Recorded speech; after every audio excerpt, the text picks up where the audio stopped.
Hello and welcome to the feature presentation. This is myself, Matt. I'm here with two of my panelists. I'm with Kevin Yo, and Sean. what up?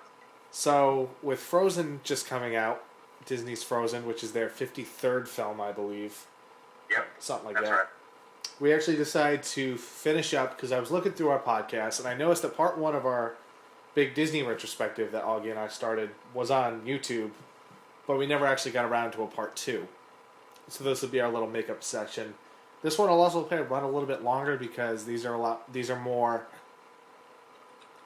I guess, prevalent in our psyches. So there's more that we could fully discuss. There will be spoilers, but you've probably seen these if you're listening. At least I would think so. Oh, don't worry, people who haven't seen Frozen, we won't spoil anything. Me and Matt have seen it, and we will discuss a little bit of it. Because we're the only two that have seen it, and it hasn't been out long enough for us to really discuss. We'll just give you our quick thoughts at the end. But we're going to start out with the first big one, which was The Little Mermaid, which started what's called the Disney Renaissance of the period of time where Disney had kind of made a big comeback in animation. Because a lot of their other films, they took longer back then to get made. So then Disney decided they were going to start putting out films more often, almost every year. And everyone knows that the quality got a lot better, especially with the animation. But Little Mermaid's the first big one. Came out in 1989. And it was a pretty big hit. And what's funny is that from Little Mermaid up to Lion King, they got bigger and bigger as far as box office, I think. But Little Mermaid is the first one we're going to talk about. And who wants to go first? One of you guys can go first. I'll go first. So, I recently rewatched Little Mermaid, and I think one of the things that really, attracts me so much to this movie, or what I think should attract anybody, are the musical numbers, because the music is just, so far out there that it's just, the Ariel's voice just brings light to my face. It's just so beautiful. And I think that's what really resonates with the new Disney films. And though I do say I'm not a big fan of the adaptation of Little Mermaid, not so much due to being both periods, more like it was really, really drowned down to a point where the climax wasn't really, or not really the climax, just the last fight with Ursula wasn't really too exhilarating. It was just she grows big, then she gets stabbed by the ship. Which is one of the more violent Disney deaths. Yeah. For a G-rated movie, it did kind of push. I mean, to be fair, Oliver and Company, the villain gets hit by a train. I think it's a train.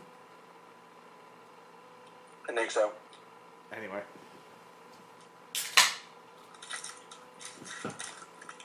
What you said about the music, I totally agree with. This is the first one that Alan Menken did, who's he's the most well-known Disney composer. I mean, he's still doing it today, on and off. And I think this is the first one that the music really began to take center stage again. Oliver and Company kind of did, but Little Mermaid's the first one that rebrought the Disney style, where the characters sing. There's different styles of songs. This is the first one that has what I call the villain song, which they hadn't done. Really, the last one I could think of that was memorable, albeit somewhat racist, was the cat song in Lady and the Tramp. Oh, Jesus Christ. I mean, that's pretty etchy. I mean, I know Disney wasn't exactly politically correct at a time. See Dumbo. Yeah. But I think the songs were all really memorable. I think the humor was really spot on as well in Little Mermaid. Well, I think this is also, they got back to memorable characters. You remember all of them. You remember all the side characters: Flounder, Sebastian, Buddy Hackett does the seagull. Oh yeah. I can't remember the seagull's name, but I think it holds up pretty well. It's not my personal favorite because this is one of the ones that's a little bit more feminine. It's in the title. I like how it takes the Ariel and Eric. It takes them. She can't talk, which was a nice spin that they took on the whole princess romantic Angle. But I'm not a huge fan of the Ariel character. Specifically, how she makes a deal with the proverbial devil, makes all these bad decisions, and then she still gets rewarded at the end. There's really no consequence to it. I understand you need a happy ending, but if you look at some of the other Disney films, there are repercussions, there are consequences, and this was a little bit too perfect of a happy ending. But I still think it's a really good movie. It's the first big hit that they had in a long time. As far as a rating, because I haven't seen it in such a long time, I'll feel comfortable at an enthusiastic 3 out of 4. Mostly because of my issues with the lead character, and there's a couple points here and there that didn't really grab me. Well, Matt, to lead on to what you said, there was no really like repercussions. I mean, there was sort of one minor repercussion where Ariel was given the whole choice of either she wants to live on land or by sea, and whichever one she picks doesn't mean that she can't go back to the other. So she chose land, but that means she couldn't go back to water ever. She can't go back home to Atlantis. At least until the sequels. No.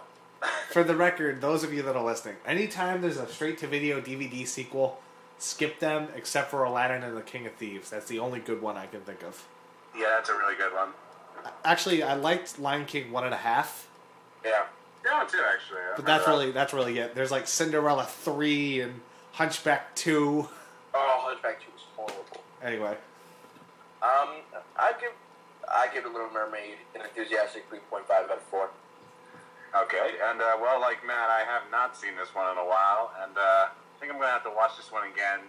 I'm interested to see what I think about, because I'm starting to agree with everyone about the whole idea about Ariel and her character, because yeah, they bring up good points. She wants to complain, she gets what she wants, but no questions for it. But then again, I haven't seen the film in a while, so I can't really give a rating. Let's move on to the next one then, which is not Beauty and the Beast like everyone thinks. There was actually one in between that was a sequel to a film that's not necessarily on par of some of the classics, but the sequel I think is even better than the original, and that's The Rescuers Down Under. Indeed it is. So Sean, why don't you take this one? Yeah, I'll start this off because, first to start this off, quick thoughts on the first Rescuers. It's okay, but mainly because the two main leads, Bernard and Miss Bianca, they're very likable and well voiced by Bob Newhart and Ava Gabor, and had some pretty memorable villains, but as a whole, it's kind of boring. This one, on the other hand, much more exciting. Again, Bob Newhart and Eva Gabor return. Once again, likable. And I think this movie has much more memorable characters. I mean, you have the Albatross, who's voiced by the late, great John Candy. The villain was voiced by the equally late, great George C. Scott. It's to me, this is the most underrated Disney movie ever made. Because apparently most people more remember the first one, and I'm like with Doug Walker on this. Like, really, gotta remember that one, and this one's much better. So basically, as a whole, I think I remember. I give it like a 4 out of 5. I'm pretty much with you in the sense that I think the first one's okay. My big issue with it is I don't care for the little girl in it. I thought she was a little too generic for my taste. Although, to be fair, the boy in this is kind of the same way. He gets into a similar predicament where he's kidnapped, but he has a little bit more spunk, so to speak. I like the voice actors a lot more, but I like this one. They stepped up the animation a lot. Yes, they did. There's a whole chase sequence with the Albatross, which is really well done, and you got another memorable villain. I mean, anytime George C. Scott has a voice for animation, there's one of the things that Disney does really well is they're able to get guest voices that fit animation, where you can recognize the voice, but it's not super distracting. Because if you look at some of the DreamWorks movies, I think it's a little obvious. It's like, oh, it's that person, and they don't really try to hide it. Yeah. But as far as Rescuers Down Under, I like it a lot. I think it's one of the most underrated. I have my most underrated a little bit later. I'll give it a 3 out of 4. So pretty much right there with you. I haven't seen The Rescuers Down Under in a long time, but the only thing that really stuck with me over the first one is I actually remember more of the events that happened in Down Under than I did the first one. Mostly because they really revamped the two main characters, the two little rats. But I mean, considering I haven't seen it since I was like 12, 11, I really can't say much for it. But as of now, I give it a 3 out of 4. Well, the next one is arguably the biggest leap forward for animation, at least. I mean, this was a film that topped many critics' lists. It was actually the first Academy Award nominee for Best Picture that was an animated film. It didn't win because it was going up against Silence of the Lambs, although I won't argue with this film being nominated, and that is 1991's Beauty and the Beast. Which is, I think, for my money, out of all the films we're going to talk about today, I think it's the best one, in the sense that I have no issues with it whatsoever. This has the best female lead for me in Belle. She's a perfect Disney character. It's got a great villain who in any other film would be the hero, but because of the context of this film, he winds up being the villain. You got I think the most memorable collection of side characters in a Disney film, because you got Lumiere, Cogsworth, Mrs. Potts, Chip, the feather duster, Belle's father, Gaston's little sidekick that he abuses, and of course the Beast himself, which this is one of my favorite character designs that Disney's ever done, because it's not, it fits for a Disney film, but yet it's different enough to where it doesn't look generic whatsoever. I love the story. I like how the two romantic leads it takes them a while to develop a relationship. And the movie never specifically says how long they're together, because you see winter, and you see it eventually clears up, and the climax is in the rain. Speaking of which, this has one of my favorite climaxes that Disney has. It's got for my money, also the best collection of songs. They're all memorable. There's not one bad one. The title song is arguably Disney's biggest hit. I think it's one of their top 5 songs.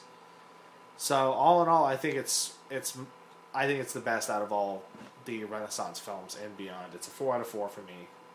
I think it's also one of the best animated films ever. Yeah, pretty much everything you just said, Matt. It's not technically my favorite, but this is a masterpiece in every regard. Equal rating, 5 out of 5. Yeah, for me, Beauty and the Beast really resonates again with the music, mostly just my favorite song, "Be Our Guest." But I think some of the drawbacks for me was just I wasn't too keen on Gaston as a villain. He was a bit over the top, but I can see why. But I think just the animation is spectacular, especially in the ballroom scene when the animation is like done so like it's being panned by the camera, and you see the top of the ceiling with the glass and everything. You see Belle spinning around. Yep. I think it's just so beautiful. But I mean, despite my problems with Gaston, I still give this film a perfect score. It's something I can just easily overlook. I guess my one issue with Gaston is that I felt his death wasn't satisfying enough. Yeah. Not necessarily saying that every Disney villain has to meet this horrible end, but he just kind of slips and then falls into the water. Yeah. I'm willing to overlook that. The next one continued off Beauty and the Beast's success, which is Aladdin, which was really the first Disney movie made for guys. It's Kevin, why don't you go first? What's the next one? Aladdin. Oh, Aladdin. Yo, Aladdin is, I think, one of the funnier Disney films of recent years, and mostly because of Genie. Genie and Iago, because, see, the way Genie's character was written, it fit perfectly for Robin Williams' stick. And every time he delivers a joke, I always crack up. And Iago really just plays on the annoying factor, especially with Gilbert Godfrey does the voice. Yeah. It gets it, yeah. But I think Aladdin's like true heart is the fact that it has a really strong villain. The plot is delves in deep with all this cool like mythological, not really mythological, but like more of this magical essence with the genie, the wishes, Jafar, and just all these hidden treasures you wouldn't expect in Egypt. And it's really, really beautiful. But my thing is, I personally don't think Jasmine is one of the better female Disney characters. I think she was just mostly there to give Aladdin more purpose and to feed himself and feed some of the poor kids. I think her main purpose was just to like play the whole damsel in distress to Jafar's evilness. I still like Aladdin. It resonated mostly due to Robin Williams. That's what I always remember from the movie. I give it a 3 out of 4. Yeah, you're right, Kevin. That's pretty much the biggest thing about this film. Robin Williams, he is terrific as the genie. Like 10,000 years will give you such a crick in the neck. Yeah. Aside from that, again, great villain in Jafar, and a really great likable lead in Aladdin. I think it's a really good chemistry with Jasmine, and a lot of memorable characters. Iago, I know I just said it, and Iago the Sultan, all those guys. This is another really great Disney film. Again, I'm not saying it's particularly the best, but it's one of my personal favorites. So 4 out of 5. I think this is a film that nostalgia plays a big role into for me, because when I sit back and look at it, on paper it's not as strong as something like Beauty and the Beast, but there's just something about it. I think it's got sort of a modern look to it, especially with the dialogue. I mean, Robin Williams, if you listen to his interviews, he said that a lot of it was improv.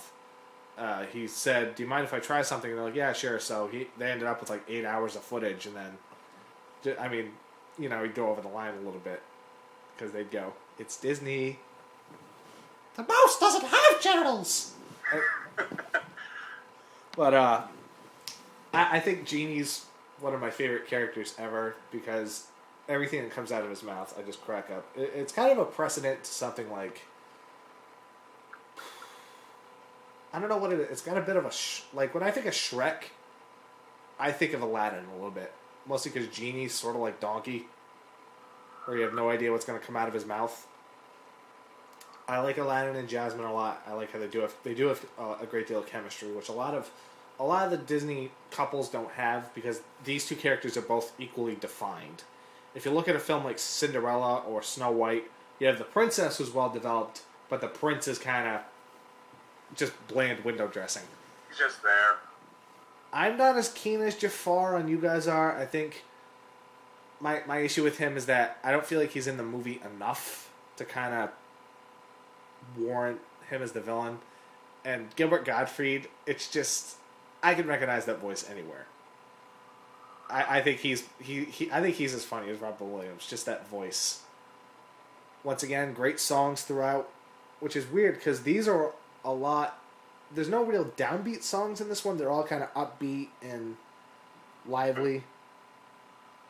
Animation's great. I like the way the backdrops. If you look at all the hand drawn settings, they all look not necessarily realistic, but they have a heightened look to it, which I really like. So I'll give it a 3.5 out of 4, partially based on nostalgia. I think it's one that deserves another look. And where the hell is the Blu-ray? Needs to come out now. You really want that Blu-ray? Pretty much so. Why not that one?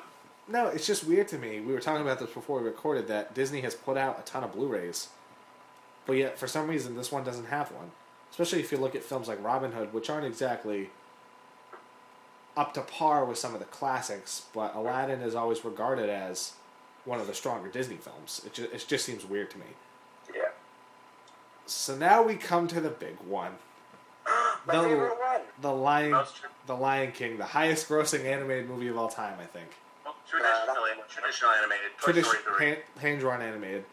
Still, when you think of Disney and you ask people, especially of our generation, this is the Disney movie they think of. And I'm going to leave this one to you because I'm not sure I'm going to be alive tomorrow when I give my opinion. So, Alright. See, for me, The Lion King was my childhood. And my dad, I mean, it was the only VHS film I ever owned as a child. So every day I would just watch the shit out of this movie. And every day I'd cry. And the film gets to me in such a sentimental way that it's like, I really feel for these animals. Something I never think I'd say in my life. But outside of me being all righteous and whatever, I think the film has a strong story, but it's not executed properly. I think it really only picks up after Mufasa is killed. I think prior to that, the film just drags along just to put an overlong introduction to Simba and only like a quick glimpse of his relationship with his father. But even still, like, the film just is really captivating in the sense that when he's killed, it's just sad as fuck. And I think the film is somewhat funny.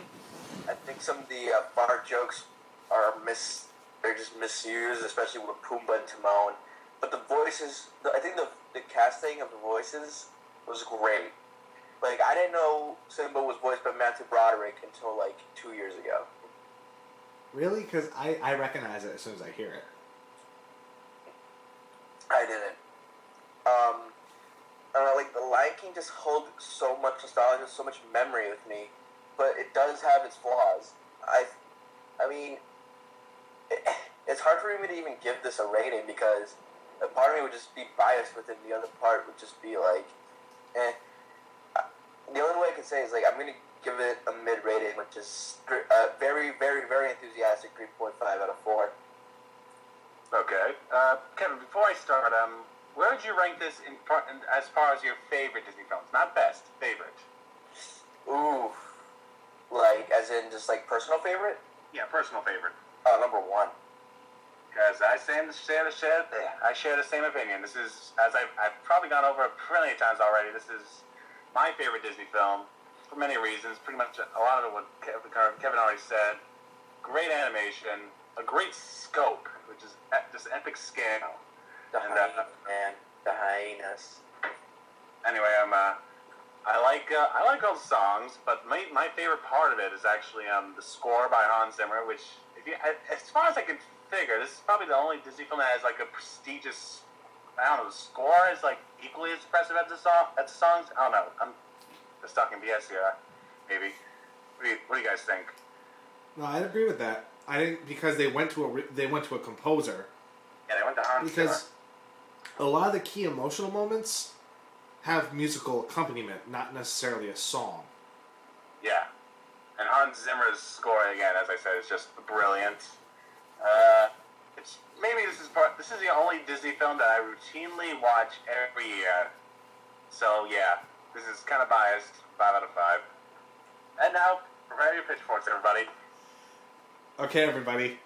I think it's a good movie, but I can't say it's one of my personal favorites or even one of the best. I think technically it's a very well-made film. I love the designs, I love the scope, I love the score, but maybe it's because I'm such a huge Shakespeare fan, but this is not really that true to Hamlet if you read the play. But that aside, my issues with the movie are, first of all, I love Jeremy Irons' voice work, but Scar is not exactly the most intimidating villain. I mean, he does kill off Mufasa, but after that, he just kind of loses any sort of interest for me as a viewer.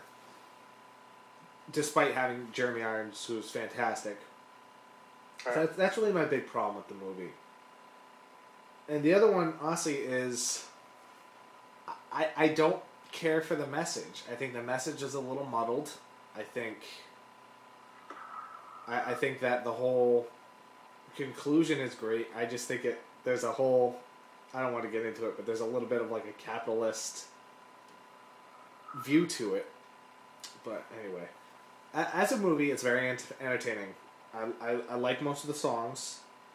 This is where the pitchforks are going to come. I don't like Hakuna Matata. I think it's annoying. Maybe it's because I hear it every day when I was a kid, but I like all the voice work. But aside from Hakuna Matata, I like all the songs. I love the music. And all these animals, they feel I never see animals. I look at them as people. It just so happens that they're anaphylactic animals. So, taking everything together, as a film and as I don't think it's as strong as something like Beauty and the Beast, because I don't think Simba is as what's the right word?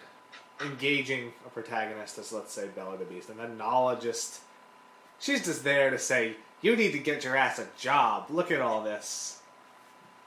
And so yeah, I'll give it a 3 out of 4. I think it's very entertaining. I could sit through it, but I just don't think it's up to the scale of something like Beauty and the Beast or Pinocchio or some of the other ones that I hold in such high regard. Anyway.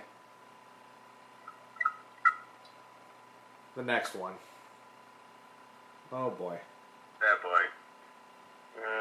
After the highest grossing animated film, you had Pocahontas. Wow. I don't know what to say about this one. It's... I can sum it up in one word.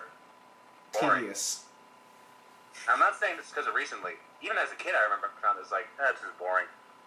I think part of it's because the story is so well known and the message, it's like, I don't think this is something that kids need to totally hear, and it's doesn't make for engaging Disney.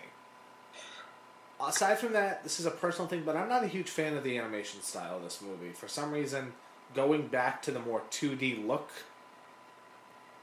and it's more angular, the characters don't look as dynamic in this as something like Aladdin or Beauty and the Beast. The voice work, for the most part, is pretty bland. I don't remember a single voice actor that I went, oh, he or she was really good.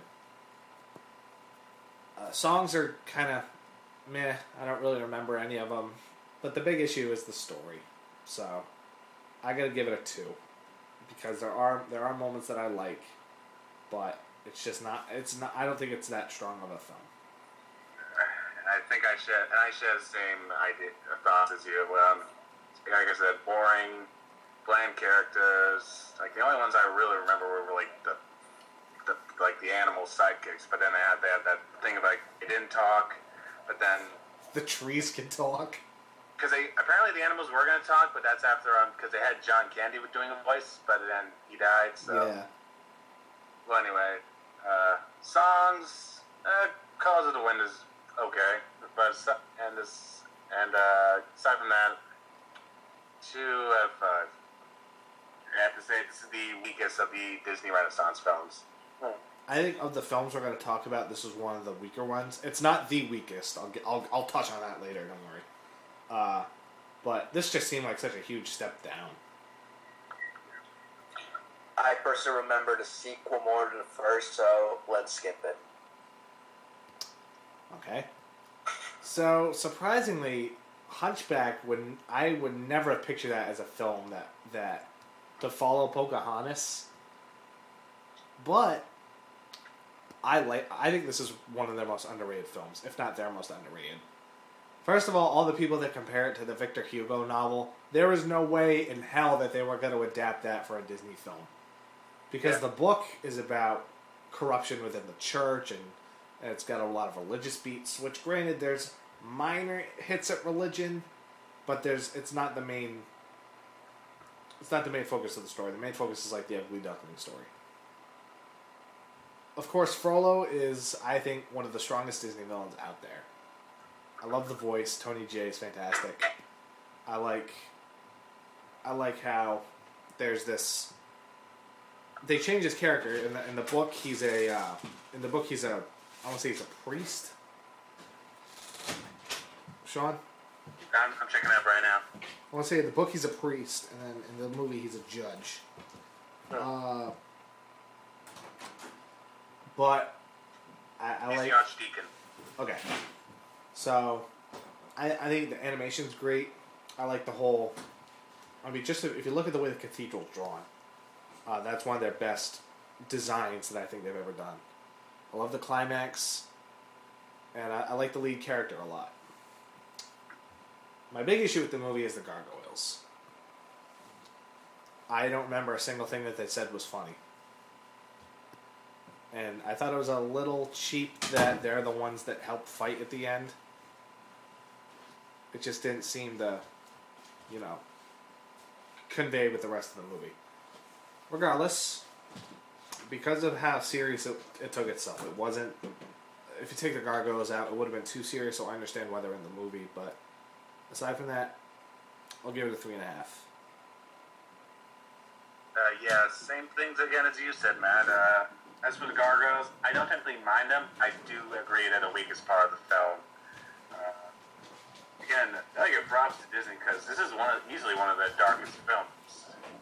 And I think that's probably why I like it so much, because they didn't go all the way, but it's pretty interesting to see what they do with it.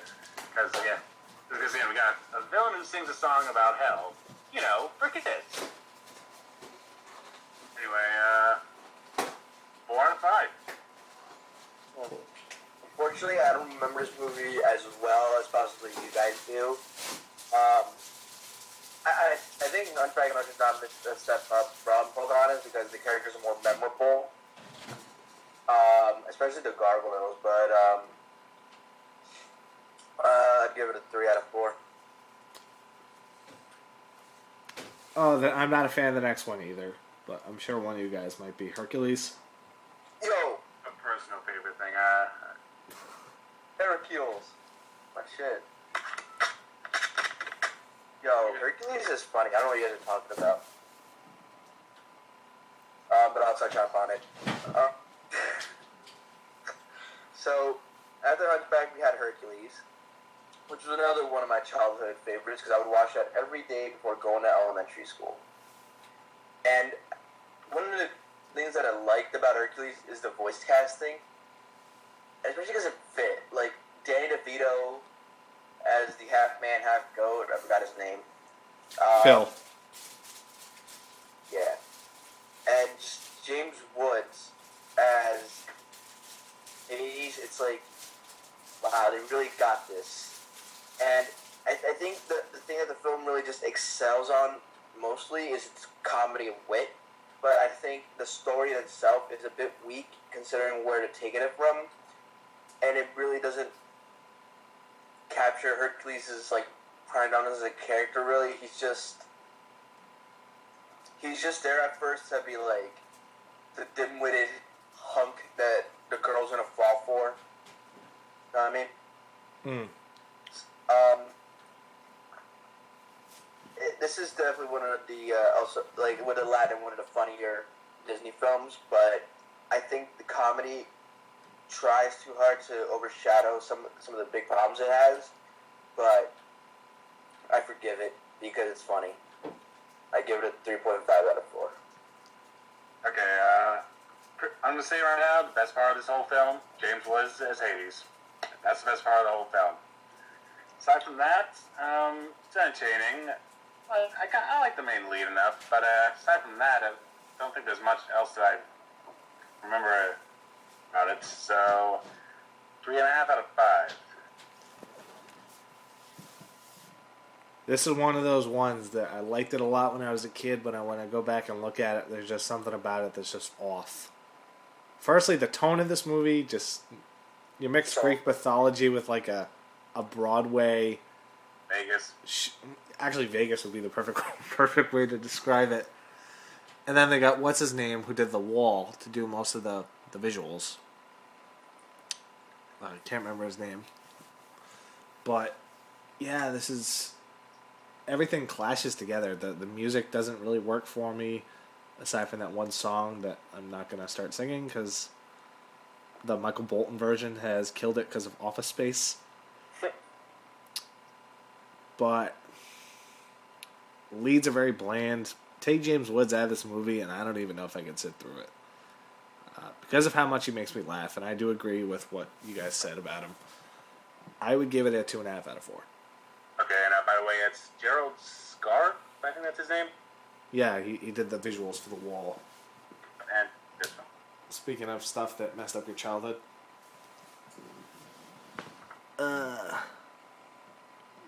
Brave Little Toaster's not Disney, is it? No. Okay, because I'm looking through the list and I'm like, that's not right. I mean, first of all, that sounds like a satire of a Disney movie. Is Tarzan next? Yeah, no, Mulan.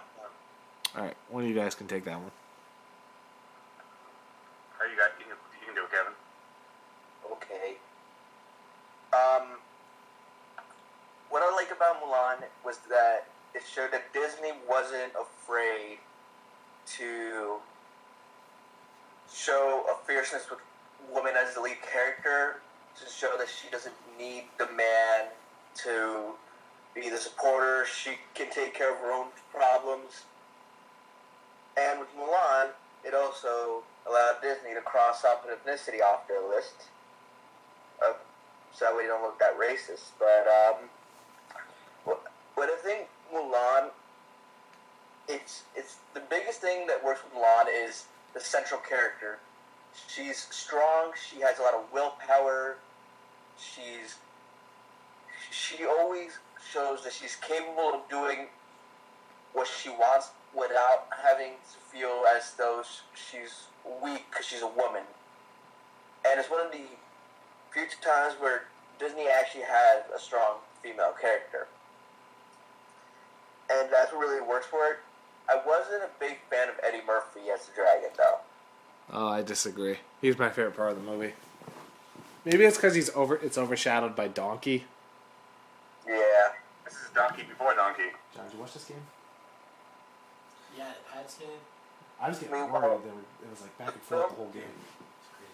Yeah, while the film still has all of this, it still adds in some of that sentimental value when you have Mulan, like, out by herself, realizing that, oh, everybody's just, like, pushing her away because of the fact that she's a woman. Even before that, when people thought she was a guy, like, they were sort of just not really with her because she was outshining some of the other ones. But I think the most memorable scene for me was when they thought they killed Genghis Khan or whatever his character was. Shan Yu or something like that. Yeah, and then I was about to say Shere Khan, but that's the Jungle Book. Yeah, no, but and then she gets like the three main soldiers, the little fat one, the big fat one, the really skinny one, to dress up as like the kimono girls, and walk in to distract the guards while she goes and saves her father or whatever. That was funny. I give this film a 3 point. Not really. 3 out of 4. What do you think of the music? I think the music was okay. It really didn't stick with me throughout the years. Except that one song. The Donny Osmond one? Yeah. That song. It's okay. Okay, well, again, like with Kevin, same things. Really great female lead, but I also really like the supporting characters, the three army guys, Yao, Ling, and Qian Po, if I'm right. I'm gonna hit you so hard that I'll make your ancestors dizzy. Yep. And I think my... So I would give it a 3.5 out of 4. Speaking of I'm getting Tarzan out of the way right now. I hate the music in this movie, but one of you guys can start. Yeah, a lot of people hate the soundtrack in this movie. And I like Phil Collins typically, but it feels really out of place in this movie. Well, here's the thing. Well, I'm in the minority. I like the soundtrack, but out of context. If I took it out of the movie, I think they're good songs, but I agree with everyone's saying. It's kind of out of place. He just sings the songs, and, no one else is singing it except, like, the mother ape at like one small piece of the song. Aside from that, another one of my personal favorites, like great animation. I'd say pretty memorable leads enough, but again, a really weak villain. Same situation as Pocahontas. Just a villain who's in it for greed. Generic white guy. Boring. He's just what's his name from Beauty and the Beast without any charisma. Yeah. So as a whole, 4 out of 5. I'm right there. Here's my thing. The music does not fit with this movie at all. If the characters actually sang it, I would not complain. But the fact that you have an actual musician doing all of the music for the full hour and a half, it's just a little overbearing. Aside from that, villain is terrible. Definitely one of the worst. Although he gets one of the best deaths, ironically. He gets hung by a vine. Yeah. But I like the two leads. I like the supporting cast. I mean, Rosie O'Donnell as an ape is kind of perfect casting. That's B. And they got Newman. They got Newman as an elephant, I think. Yeah, he was the elephant. Tantor. And Lance. I was about to say Luke. Lance Henriksen as the father. I recognize that voice anywhere. So yeah, I give it a. Because of the villain, I gotta give it a 2.5. And the music is such an essential part of these movies, and here it just doesn't work for me at all. Yeah, I understand why. I vaguely remember Tarzan. Sorry. This was really the last one for a little while. The last major Disney Renaissance film. Although really. I think there's one big one in between now and like Princess and the Frog that I love. But touch on Fantasia. Has anybody else seen Fantasia 2000? And not in a long time. I have not. Okay, I haven't seen it in years, so I can't really comment on it. Dinosaur. That was crap. Kind of seen that one recently. I don't remember it much. I think it really has nice animation. But aside from that, nothing really I remember. I don't remember a single thing about it. And again, like I said, this is one I've seen this one recently, but aside from, I don't remember it much, so I can't really give a rating. But one that I do want to talk about is what I think is the funniest of theirs, which is The Emperor's New Groove. And this is a movie that really should not work. Look at this voice cast. You got David Spade as your lead. And a llama. As a llama. But it's David Spade. But I'm not a huge David Spade fan, keep that in mind. Jesus. I like his Saturday Night Live stuff. It's just most of his movies. Like Dickie Roberts is horrendous. Yeah, he's stuck in the... To be fair, he's the best part of Grown Ups. Well, to be fair, he fell off the map after his best friend died. Yeah, that's a fair point. Yeah. Although this was right after Chris Farley died, wasn't it? What, 2000? Yeah, well, yeah, probably passed away like 95, like after, Tommy Boy and Black Sheep.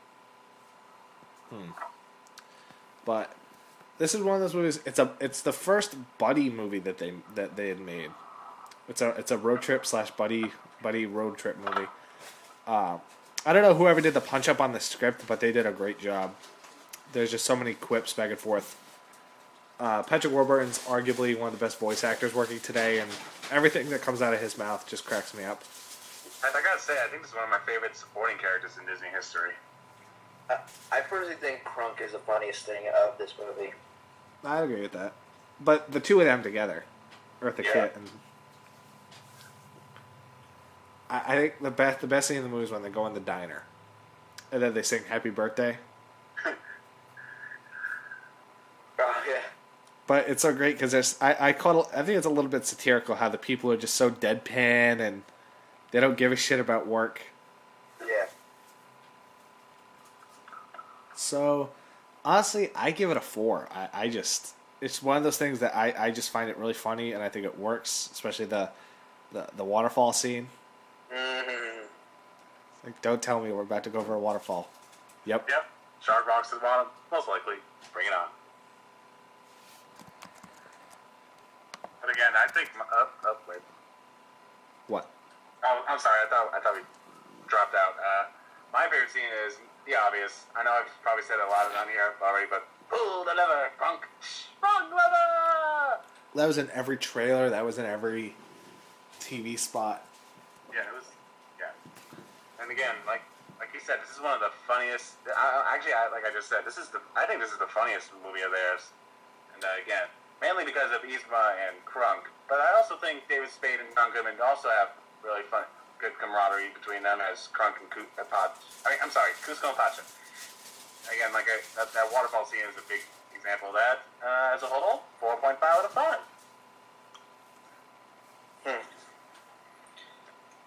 I agree with everything you guys said, though I personally feel that Kronk really overshadows most of the characters, but I still give this a 3.5 out of 4. Well, they gave him his own movie, and they saw he doesn't work as a lead. Oh yeah, he doesn't. Although here he's in it a lot, but it works. It's just weird that when you put him in the center stage, it doesn't. I think because of this one, he works. It's because they pair him the most with Eartha Kitt. Although I think they do a great job at sorting the stone with the drinking all the different vials and changing it to different animals. Mm-hmm. The whale, don't you say a word. Yeah, Malama again. Like this one feels the most like a Looney Tunes cartoon because there's a lot of slapstick to the humor. Like how'd you get here before us? How did we? Well, by all accounts, it doesn't make any sense, and he has the map. Yep. Or when she's like, "I win," and then he opens the eye, I think, and it smacks her against the wall. Yep. So yeah, I think this is one that people should give another look at. Atlantis. Can I just say the only good thing about this is Michael J. Fox? I knew you were gonna say that. Because I'm biased. No, I'd agree with that. Yeah, me too. I may be a little biased like Kevin, but yeah. Yay. Let's I really don't think we should really touch up on this film because it is a really weak film. I think they try to get a story that's so resonant, but fail horribly at it. Well, here's the thing. I'm sorry. The animation is the only really good thing for me. Yeah, well, here's the thing. For this one, there was sort of that first one. They were trying to get to a more, I guess you could say, more older audience.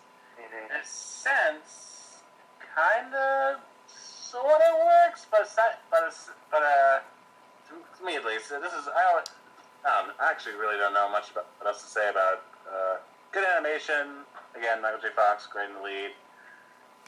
Most of the supporting characters are fine, but except for the villain, another one of those. They're just in it for the money.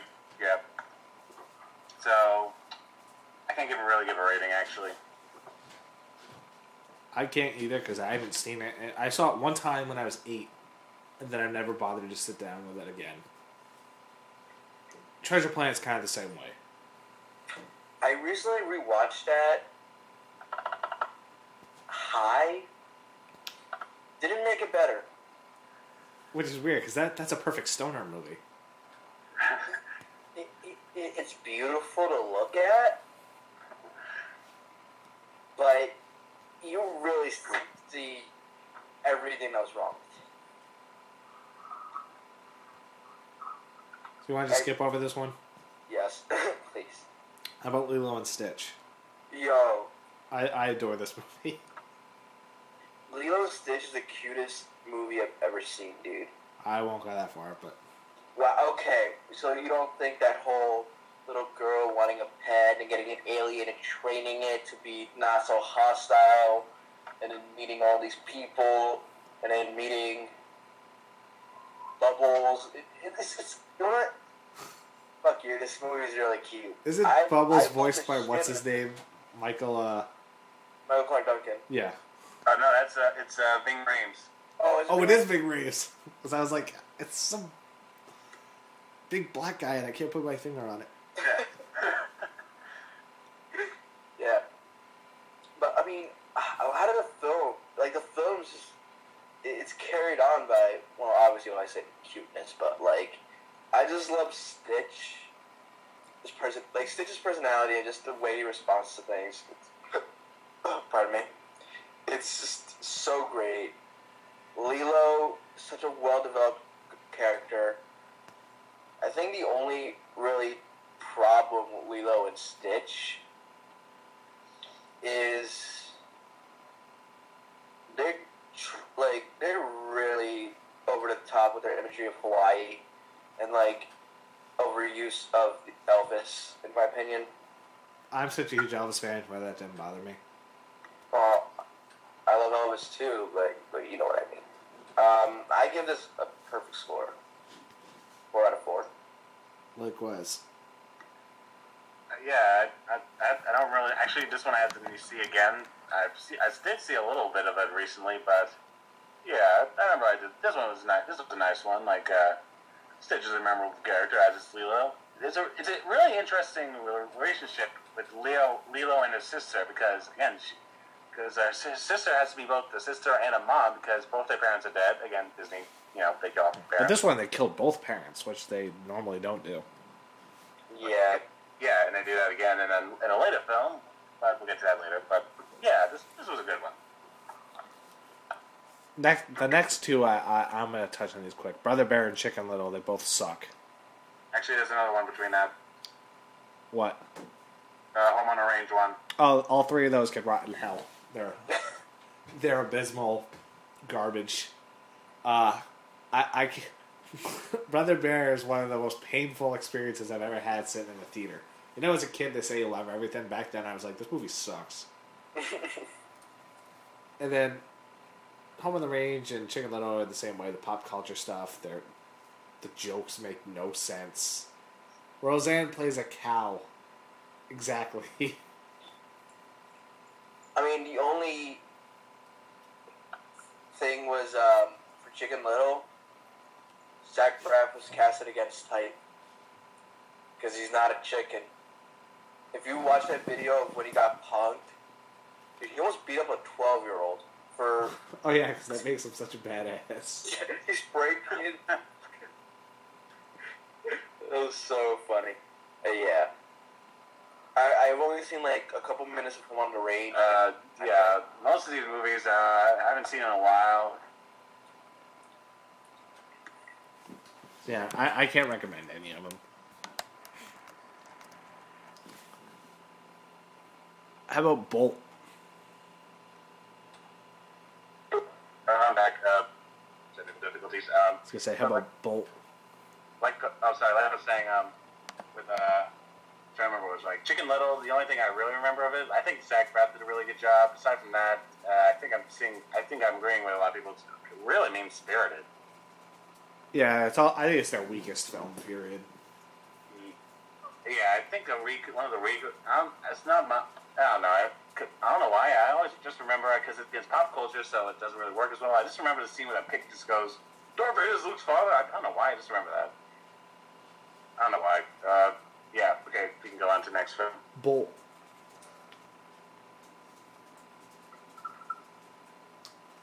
I take it neither of you have seen it. Oh, I've seen it. Not in a while though. Yeah.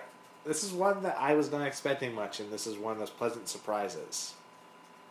Read the premise, wasn't totally... It's the Truman Show with dogs. That's like that fish out of water story. But I like the voice cast, the hamster, which is like the ultimate fanboy. That's part of that movie. Which is the role that...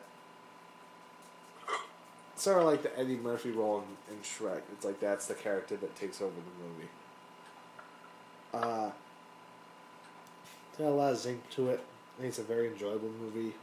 Not perfect, but 3.5.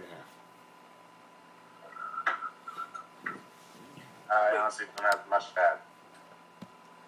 Did this film have the three pigeons, like... Yes.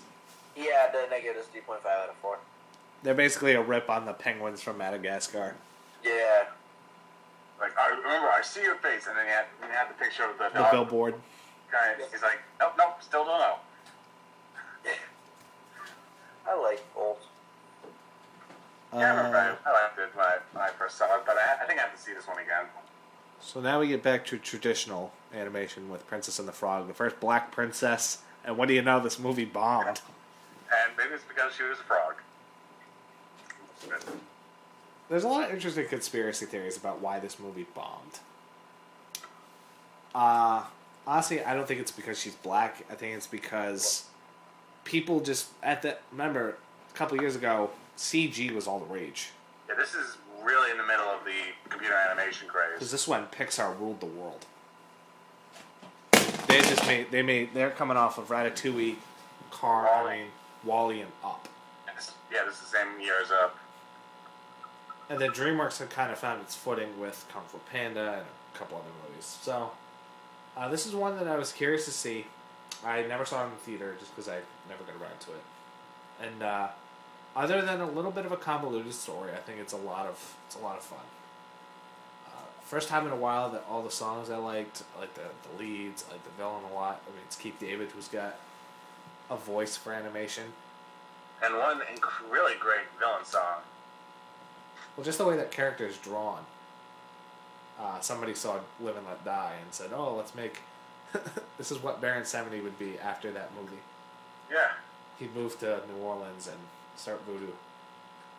Yep. Honestly, I gotta rewatch it because I only saw it that one time, but I would give it a 3.5 out of 4. Sweet. I have to rewatch it too because I've only seen like part of it. But I remember really liking what I saw so far. Again, mainly because of Keith David and that song. I got friends on the other side. Great song. But I can't give it a rating because I haven't seen it full. Keith David makes every movie better. Well, Alright, Tangled's kind of the same way. It's got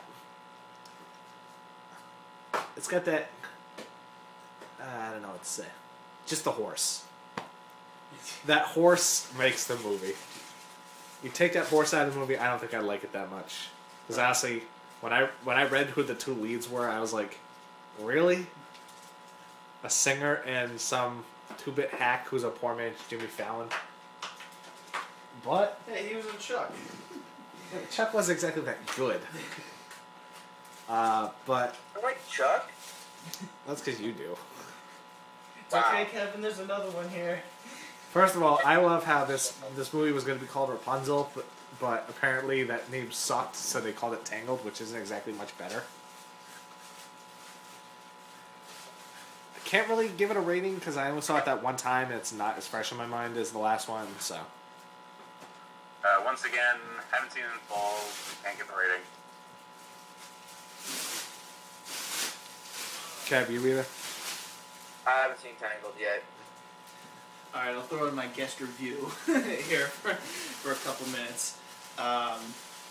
It kind of didn't... I wasn't all that on board with it for a while, but yeah, around the point when Flynn and then Maximus, the horse, come in, that's when it really kicks up. The comedy gets much funnier, the songs get better, and it gets really surprisingly emotional near the end.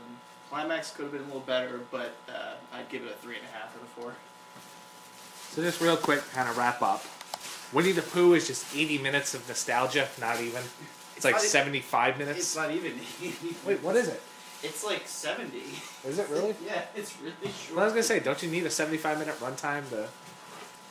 Pocahontas got away with being really short too. True. Yeah, I think that was fun. Let's just talk about Frozen real quick. Okay. Actually, before we go, can I do a little bit on Wreck-It Ralph? Oh, that's right. I still haven't seen it. I've seen it. I'll do it. This is a movie about video games, and I don't know if you know me. I'm a video game guy, and this is just great. I think they'll just love all the parody of all the video games, like all the references and stuff. My only complaint, and it's not something that makes the movie bad, it's just that they don't really explore much because they spend most of the time in 3 places. Fix-It Felix Jr.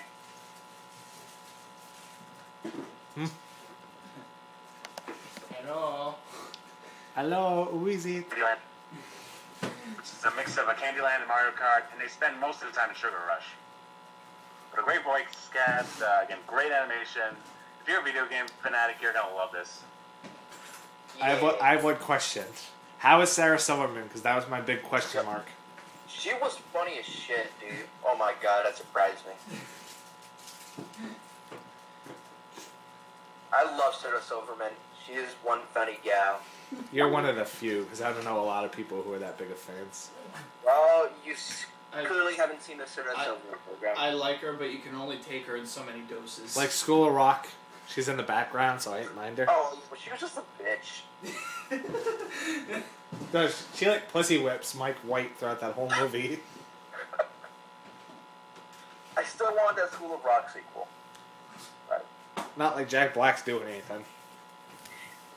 Kung Fu Panda 3, that's about it. Yeah. Maybe we should try to make like a game, like how Disney would retitle their older movies. Like Princess and the Frog would be Voodoo. Or Black Princess. Yeah. Dark Chocolate. And the Frog. Oh, Chocolate Frogs like Harry Potter. Dumbo would be mild racism. By the way, did you get my rating of Wreck-It Ralph? No. Because I kind of went out of that. 4.5 out of 5. Alright, so let's go to Frozen. No spoilers.